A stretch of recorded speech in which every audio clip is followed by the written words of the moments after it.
I want to tell you a story, one that I still can't believe. It's the story of the Chicago Cubs of 2016. But before we begin, I want to revisit the past, back to 1908, when the Cubs won their last. Let the good times roll, all of Chicago thought. The Cubs will be great forever. All the tickets were bought. Then something strange happened in the year 1945. People at the gate couldn't believe their eyes. At Game 4 of the World Series, a man's goat wanted a seat. But the goat smelled so bad it brought fans to their feet. "Don't let that smelly goat in," the people did shout. So the two were stopped at the gate and booted right out. "You'll never win again," the man proclaimed aloud.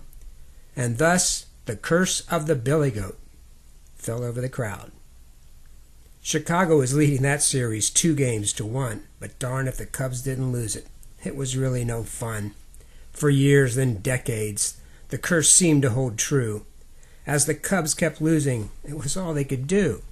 Season after season, the lovable losers seemed destined to fall.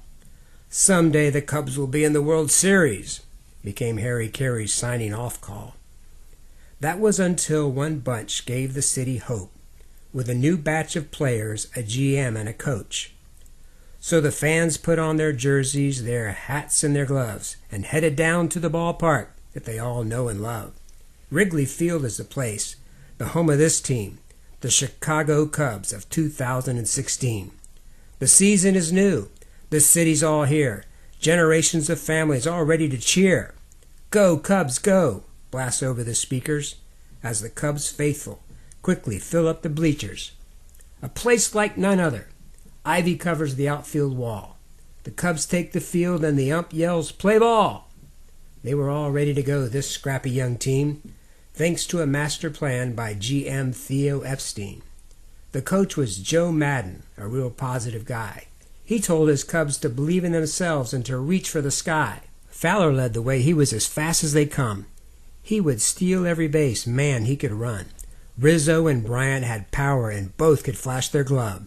They even signed Chapman, who threw 100 and above. Baez and Russell were young, but wow, could they play. Ross and Zobrist brought experience to show them the way. When Arrieta and Lester took the mound, it all seemed to work. Plus Hendricks and Lackey had guys chasing pitches in dirt.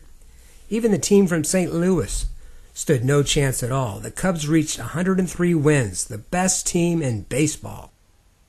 They raised the W high over the city each night, that big white flag flying over Wrigleyville. What a glorious sight. They won the Central Division and all our hearts too. Then on to the playoffs to see what they could do. They took care of the Giants from San Francisco Bay. They handled the Dodgers, who hail from LA. If you love the preview of the first half of this book, you'll love the second half even more.